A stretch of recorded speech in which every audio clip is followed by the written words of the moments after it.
بسم الله الرحمن الرحيم. مين فينا عايز ياكل عياله خضار كتير؟ وللاسف العيال ما بيرضوش ياكلوا خضار. فاحنا ازاي نضحك على عيالنا وناكلهم الخضار بحاجه هم بيحبوها وهيطلبوها منك على طول؟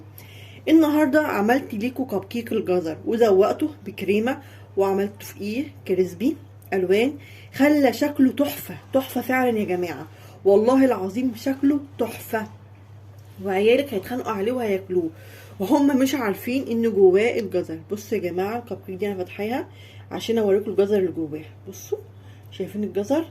طعمها تحفه يا جماعه، تحفه بمعنى الكلمه، وشكلها بيطلع جميل ولذيذ بجد قوي قوي. لو عايزين تشوفوا ازاي انا عملت الكب كيك الجزر دوت، ما تنسوش تخشوا اول حاجه تعملوا اللايك والاشتراك في القناه، وبعد كده نتفرج على الفيديو.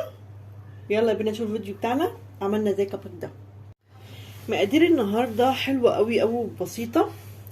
عندي هنا 4 كوبايات دقيق من المعيار ده، انا وزنت 4 كوبايات دقيق وحطيتهم في المجين الكبار دول، يعني دي مقام كوبايتين من الكوبايه ديت.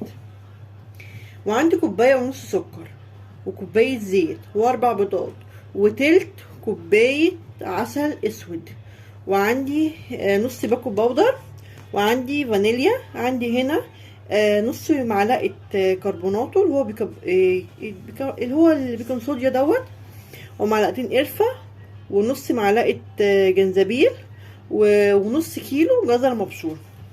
انا ازاي بقى هحصل على الكيكه بتاعتي اللي هي الهشه؟ كيكه الجزر معروفه ان هي بتبقى ماسكه شويه، فانا ازاي بقى هعملها هشه؟ انا اول حاجه هجيب السكر بتاعي اللي هي كوبايه ونص من السكر، ماشي، واحط عليهم الاربع بيضات. احط عليهم الاربع بيضات. انا كده حطيت الاربع بيضات مع كوبايه ونص سكر، واحط عليها رشه الفانيليا،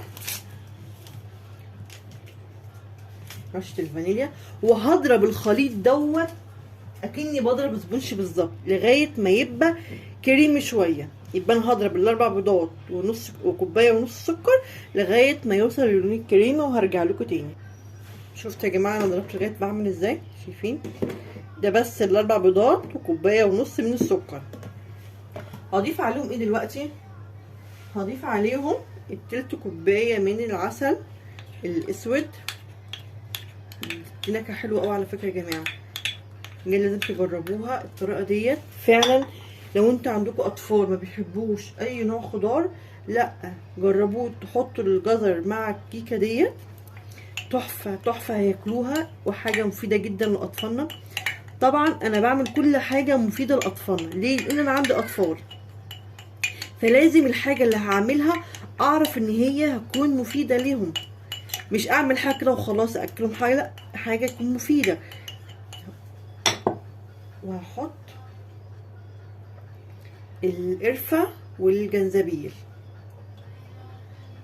ماشي، وهكمل ضرب شويه، ماشي، هضرب لغايه ما الخليط يمتزج شويه كمان. انا كده خلصت ضرب الخليط بتاعي خلاص كده، كل المكونات السايله ضربتها حلو قوي اهوت. كل اللي هعمله هحط الدقيق، يعني كده كوبايتين دقيق حطيتهم، هقلب كده اول كوبايتين يعني يابوا كده مع الخليط السايل. هحط اول حاجه لازم احط دي نص باكو بيكنج باودر اهوت، يعتبر معلقه صغيره، وديت الكربوناتو اللي هو نص معلقه نحطها عشان تدي هشاشه حلوه للخليط. واحط بقيت كوبايتين، اخر كوبايتين دي اهمت، وهقوم لا هجني اقلب شويه لغايه ما الدقيق يختفي معايا، وهرجع اقول لكم نعمل تاني. شايفين يا جماعه الخليط بقى عامل ازاي؟ هو بيبقى متماسك كده، ان هو ما بيتحطش عليه اي سوائل تانية. قوم حاطه نص كيلو الجزر اللي انا بشراه، اولا الجزر دوت فيه كميه ميه، هو دوت اللي هيخلي الكيكه حلوه. انا جايبه نص كيلو جزر وبشرها. ماشي، هقلب بقى لغايه ما الجزر يمتزج مع الخليط بتاعي. شفتوا يا جماعه الخليط بقى عامل ازاي؟ هو بيبقى عامل كده يابس كده شويه، شايفين؟ عايزه بقى تحطيها في صينيه، حطها في صينيه مقاس 24 هتبقى حلوه قوي. بس انا طبعا عشان خاطر عيالي ياكلوها وتبقى حلوه قدامهم، فهعملها لهم في كاب كيك، صينيه الكاب كيك. جايبه صينيه الكاب كيك اهيت وحاطه جواها الورق بتاعها، واقوم منزله الخليط هنا جواه. وخلي بالنا من حاجه مهمه جدا، مملاش الكبايه عشان ده فيه بيكنج باودر وكربونات، فاكيد الخليط هيبقى ايه مرتفع. اهو شايفين نصها بمعلقه بالظبط كده. وكلوا بقى احلى كب كيك بالجزر وادعولي بجد، عيالكم يعني هينبهروا بيها، تحفه بمعنى الكلمه. انا هصب كل الخليط بتاعي في الصينيه دي وارجع لكم تاني. انا كده صبيت الخليط بتاعي. بصوا يا جماعه عملوا 2 كب كيك ولسه فايض كمان خليط يعمل صينيه كمان. انا ادخلهم الفرن على درجه حراره 180 درجه، بيقعد تقريبا ربع ساعه او حسب ما ياخدوا، يعني حسب الفرن بتاعك، بس انا عندي بياخدوا ربع ساعه. هدخلهم بقى الفرن وارجع اقول لكم هنعمل ايه. ورجعت لكم تاني بعد ما الكب كيك الجزر الرهيب ده طلع من الفرن. بصوا يا جماعه، بصوا عامل ازاي. بصوا انا عايزه افتح لكم واحده اوريها لكم من قدام. بصوا يا جماعه، شفتوها هشه ازاي؟ شفتوا الجمال؟ اسفنجيه خالص والله العظيم. الطعم تحفه تحفه، ولا باين فيها طعم الجزر خالص، بس اخدنا منها ايه قيمه القيمه بتاعته.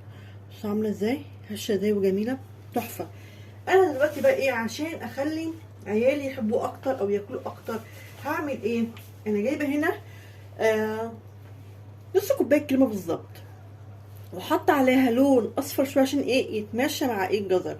وهقوم عامله ايه، هقوم عامله شكل كده اهو على الكب كيك.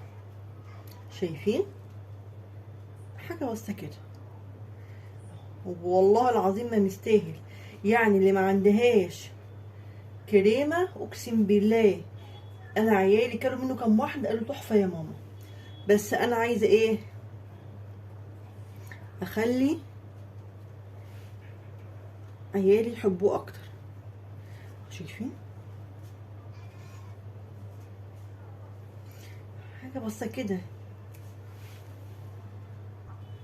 انا كده خلصت تزويق الكب كيك بتاعي بطريقه سهله قوي. عندي هنا حبه كريسبي الوان اي لون، بصوا تغيير كده. بص والله العظيم حاجه كده يعني تخلي عيالك يتخانقوا عليها، وانت حاطه جواها جزر، اللي هو الحاجه يعني اللي هم ايه مش متخيلينها، يعني اللي هو انت حاطه لنا جزر. وده كان الفيديو بتاعي، فيديو سهل جدا وبسيط، واتمنى منكم بقى ان انتوا تدعموني بلايك واشتراك.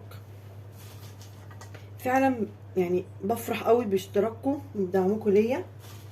ما تنسوش بقى، يلا يا جماعه تخشوا تدعموني. والسلام عليكم ورحمه الله وبركاته. بسم الله الرحمن الرحيم. شايفين الجمال والحلاوه دي يا جماعه؟ ده كب كيك الجزر، والله العظيم ده كب كيك معمول بالجزر. بصوا شايفين الجزر جوه عامل ازاي اهو. انا عملت معاكم كب كيك الجزر دوت بطريقه سهله جدا جدا وبسيطه، وعيالنا هيحبوها جدا.